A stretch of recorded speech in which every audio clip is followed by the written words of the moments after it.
Booking cheap business class flights can feel impossible. Prices seem random, deals disappear overnight, and even when you try to save, you still end up paying way too much. But there's a reason a small number of people get business class tickets for 50 to 90% less than everyone else without using credit card points.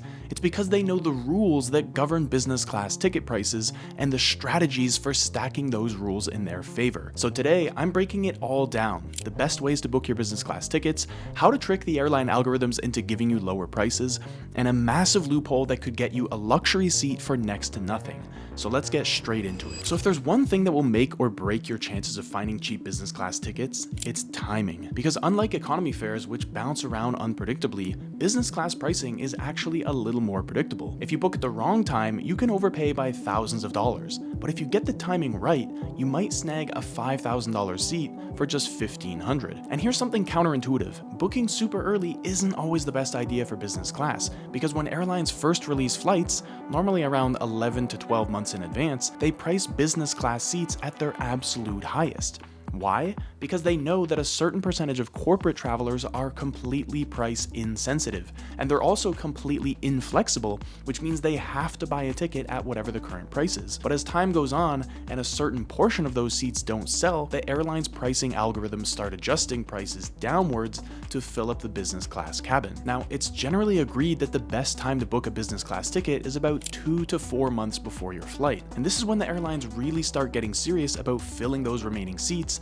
and it's normally when you'll see the most significant price drops. But maybe you're thinking, what about last-minute deals? Well, those do exist, especially within about 2 weeks before departure. It's not impossible for a business class seat to drop by 50% a week before the flight when the airline sees that the business cabin is still half empty. But waiting this long comes with some real risk, because if demand is strong or you're flying in peak season, then prices might actually increase as your date of departure approaches. So waiting until the last minute works better if you have flexible travel dates and you don't mind booking on short notice. And the day of the week you fly can make a big difference too. Business travelers typically fly out on Monday mornings and return on Thursday or Friday evenings. So knowing this pattern means you can avoid those peak times when business class seats command the highest price. If you're flexible, aim to fly on Tuesdays, Wednesdays, or Saturdays, because these are typically the cheapest days for business class because demand from corporate customers is at its lowest. So now that you know when to start your search for business class flights, the next question is, where should you search? And there's one good answer here, which is Google Flights. Google Flights is great for a bunch of different reasons. For one, it's the fastest flight search engine out there, and it shows flight prices almost immediately. Other flight search engines might take 10 or 15 seconds to load up your results, and so when you're searching a bunch of different flights, that really adds up. And the Google Flights interface is just really clean and easy to use without bombarding you with a bunch of information you don't need. But where Google Flights really shines is in its flexibility, because if you're open to multiple destinations, you can enter several at the same time, or you can just search for everywhere all at once. Let me show you what I mean. Let's say you're starting in New York and you want to fly on April 1st. You're flying in business class, but you want to leave your destination open, so you just click anywhere here and then click Explore. Then Google Flights brings you to this map with a bunch of different options. If you want to go to Europe, you can zoom in on Europe and look at all your options in greater detail. In this case, Barcelona looks pretty cheap, so you click here and click on View Flights.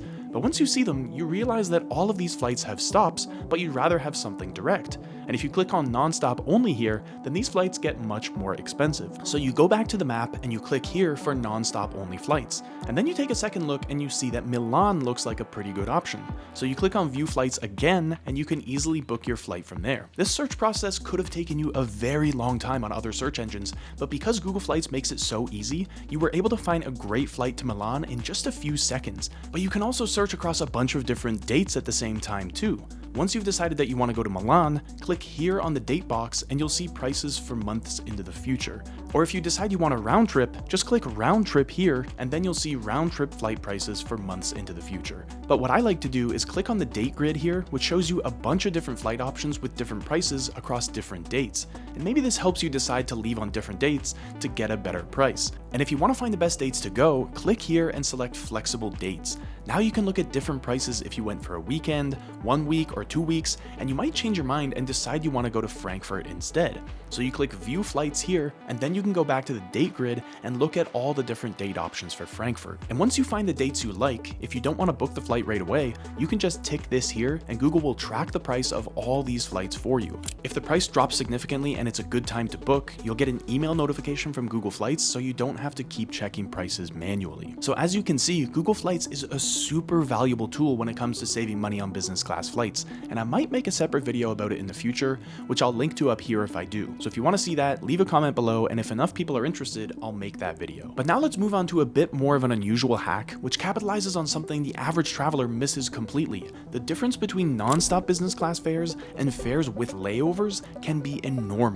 And if you're one of the people who automatically filter for non-stop flights, you're missing out on some of the best business class deals. But before we get ahead of ourselves, why are non-stop flights so much more expensive? It's simple. Airlines know that business travelers value their time above everything else, and that they'll pay substantially more to avoid connections, especially on routes between major business hubs. But if your goal is experiencing business class luxury without the business class price tag, then being open to a layover can literally cut your costs in half. This flight from New York to Delhi costs $3,000 nonstop, but with a 2-hour layover in Mumbai, it drops down to just $1,800. And while you'd probably prefer the direct flight, the good thing about flying business is that the layovers are a completely different experience. Because instead of being stuck at a crowded gate, you'll be relaxing in a quiet lounge with free food, free drinks, comfortable seating, and often other amenities like showers or nap rooms. So when you think of it that way, a layover becomes less of an inconvenience and more of a bonus part of the journey. And finding these layover deals is easy with Google Flights. When you search, just make sure you have any number of stops selected under the stops filter. Of course, you want to pay attention to the total journey time, because while a 2-hour connection might be okay, a 12-hour overnight layover is probably not what you're looking for. But still, you can see the entire menu of options this way, and you get to decide whether a given layover is worth it to you or not. But here's something very few travelers are aware of. You actually don't need to book a business class ticket directly to fly in business, because there's another way in. You book economy first and then upgrade your ticket later.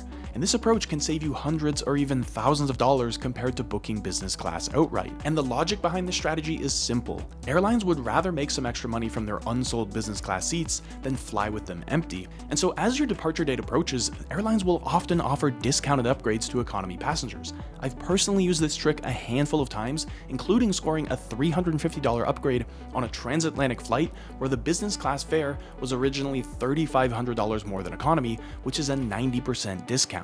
So yes, you can save some serious money using this strategy, so let me tell you how it works. There are a few ways upgrade opportunities come up. The most common is during check-in, which is usually about 24 to 48 hours before departure. When you're checking in, whether it's online or at the airport kiosk, watch for a screen offering an upgrade for a flat fee. The price of these offers will vary a lot based on the route and the airline, but they can be as low as a few $100s for a long-haul international flight, and even just $100 or $150 for domestic flights, which is a steal. But sometimes you can also upgrade before check-in, because an increasing number of airlines now allow passengers to bid for available business class seats. So at some point between when you book your economy ticket and when you depart, you'll get an email inviting you to submit an offer for an upgrade to business class. And this is like a blind auction. The airline gives you some guidance on how much you should offer, but they don't set a specific price, and they won't tell you if you've offered more than you need to. But if the airline accepts your bid, they'll just charge your card and upgrade you to business. So of course, the real key here is bidding strategically. If you bid too low, you won't get upgraded. But if you bid too high, then you won't save as much as you could have. So the big question is, how much should you bid? Well, there's no perfect formula, but here's how I think about it. I typically aim to bid somewhere between 20 to 40% of the difference between economy and business class fares. For example, if an economy ticket costs $500 and a business ticket costs $2,000, then the difference there is $1,500. So using my 20 to 40% rule, I'd be looking to bid somewhere between $300 to $600 for that upgrade. Sometimes it'll get accepted and sometimes it won't, but at least I know that I'm not overpaying. And if you want to dive even deeper here, you can also check out websites like Flyer Talk, where other travelers share how much they've bid for upgrades on specific routes and airlines and whether those bids were successful or not. But one thing to keep in mind is that not all economy tickets are created equal when it comes to upgrades. Basic economy fares usually aren't eligible for upgrades at all, so if you know you're going to want to upgrade later, then you should book a standard economy economy or premium economy ticket. These higher fare classes are much more likely to be upgradable, and the cost of upgrading from premium economy to business will be quite a bit lower than upgrading from regular economy. So the extra you pay up front often saves you more on the upgrade later on. But timing also plays a crucial role in scoring paid upgrades. On business-heavy routes like New York to London on Monday mornings, business class often sells out at full price, which means upgrade offers will be rare and a lot more expensive. But on less busy days or more leisure-heavy routes, your chances of getting a paid upgrade improve quite a bit. I've personally had the most success upgrading in the middle of the week and on the weekend when fewer business travelers are flying. Now, one trick I use to gauge a flight's upgrade potential is checking the seat map a few days before departure. If the business class cabin shows a lot of open seats, then there's a good chance the airline will offer discounted upgrades to fill it up. You can check the seat map on the airline's website by managing your booking and going through the process of purchasing a seat. The cool thing is you don't actually need to buy a seat to see which seats are available, which is pretty helpful. Alternatively, you can also call the airline a few days before your flight and just ask if any paid upgrades are available, because sometimes they offer deals exclusively over the phone that don't appear anywhere online. So while getting an upgrade is never guaranteed, when it works, it's one of the best ways to fly business without paying the premium price tag. Now, looking back, one of my biggest aha moments in finding cheap business class tickets was when I realized I'd been searching all wrong. Because like most travelers, I was spending hours on comparison sites, but completely missing the exclusive deals that airlines offer directly to their followers. And trust me, airlines reward their most loyal followers, and they regularly send them some of the best business class discounts available. So how do you take advantage of this? Well, the simplest way to start is by subscribing to a few airline email newsletters. And yes, I know what you're thinking, this is just going to be more spam in your inbox. But the reality is, these emails are gold mines for finding business class deals. Because when airlines need to fill unsold business class seats, they send targeted promotions with serious discounts to their email subscribers first. And it literally takes 30 seconds to sign up. Just go to the airline's website, scroll to the bottom of the page, and look for something like subscribe or join our mailing list. And here's a pro tip: create a dedicated email folder for these newsletters so you can easily find them all in one place. I personally set up a Gmail filter to filter out any emails that come from the airline's email address direct into this separate folder. That way, it doesn't clog up my inbox, but I can still find those deals whenever I need them. It's a little bit of a complicated filter, and I update it regularly, but if you want to get access to it, click the link in the description below, and I'll send it to you for free. But beyond the basic newsletters, you should also consider joining frequent flyer programs even if you don't fly often with a given airline, because frequent flyers also receive exclusive business class flash sales that the airline may not offer publicly. For example, Delta SkyMiles members regularly get access to unpublished business class deals to Europe that can be 40 to 50% lower than the published fares. And the exact same goes for United Mileage Plus and American A Advantage members. And all these programs are free to join, so there's really no downside. But where this gets really interesting is when it comes to social media, because again, airlines regularly post limited time sales and promo codes on X, Facebook, and Instagram. And some airlines even have dedicated X accounts specifically for deals, like JetBlue Cheaps. Plus, there are tons of third-party accounts like Secret Flying that constantly monitor for business class sales and mistake fares. So when an airline accidentally offers a long-haul business class ticket for $300 instead of $3,000, these accounts post it, and you can capitalize on the airline's mistake before they're able to fix it. But keep in mind that timing is everything with these deals. Some promotions only last a few hours, and mistake fares can disappear within minutes, so being able to book them immediately will get you access to better prices. And if you're unsure about travel dates, remember that most airlines offer 24-hour free cancellation policies, so if you're on the fence, you can generally book the ticket and then cancel after if you need to. So following airlines directly might seem like a small thing, but it's often the difference between paying $4,000 for your ticket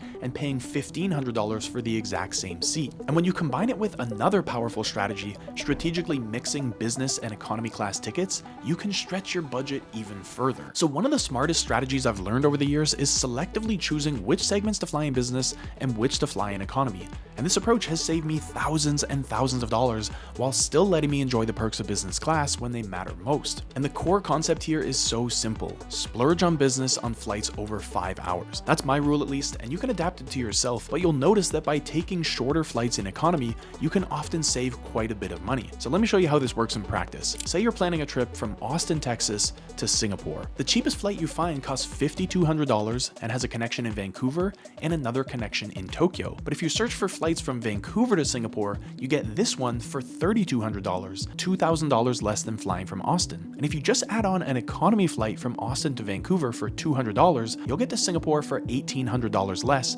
which is savings of 35% off the original cost. Now, of course, it takes a bit more planning to make this work because you've got to stitch 2 flights together. But if you can save $1,800 in the process like we did here, I think it's a worthwhile endeavor, and you still get the premium experience where it counts, that overnight trans-Pacific flight where being able to sleep comfortably will make all the difference. Now, how do you actually find cities that are cheaper to fly from like this? Well, this is a bit of an involved process, and it'll take me a while to explain it here, so I'm considering making a separate video about how I do that in the future, which I'll link to up here if I do. So if you want to see that, leave a comment below, and if enough people are interested, then I'll make that video. The cool thing about this is that it works on either end of your trip. So in this case, we use the positioning flight at the beginning of the trip from Austin to Vancouver, but you could also use it at the end of the trip by flying a business class from Austin to somewhere like Bangkok, and then taking an economy class flight from Bangkok to Singapore. And so this means that if you're even a little bit flexible, you can slash the prices you pay and get a free stopover at the same time, if that's something you're interested in. And another way you can combine cabins strategically is by flying different classes on your outbound and return flights. For example, sometimes I'll book in economy class if I'm flying during the day and want to get some work done, and then I'll book in business class if I'm flying back overnight and want to sleep. And just doing this alone can cut your costs essentially in half. And I know we're talking about business class here, but premium economy can actually be a pretty good middle ground for the segments where you don't want to splurge on business. A lot of airlines have improved their premium economy over the past few years, with wider seats, better food, and more legroom, and premium economy tickets typically cost about 30 to 60% more than regular economy, instead of 300 to 400% more for business class, so this can be pretty cost effective. Now, I mentioned earlier that we'd be covering strategies here that don't involve credit card points, and you've learned some pretty powerful methods of getting business class flights at much cheaper prices. But to be honest, the best way to save money on business class flights is still to buy them with points, because instead of shelling out thousands of dollars for a seat, you can use points to cover the bulk of that cost. And don't worry if you haven't been building up a points balance for years, because there's one very reliable way to rack up a ton of points extremely quickly, and that's through credit card sign-up bonuses. These are gold mines, and you can pretty quickly collect 100,000 points or more just by signing up for 1 or 2 cards. When I signed up for the card in this video up here, I earned more than enough points for a round-trip flight to Europe. But that's just the beginning, because I earn enough points from the card in this video up here to fly around the world every single year. So to learn the system me and thousands of other travelers use to rack up 6- and 7-figure points balances, which allows us to fly in business or economy class for next to nothing, watch this video next.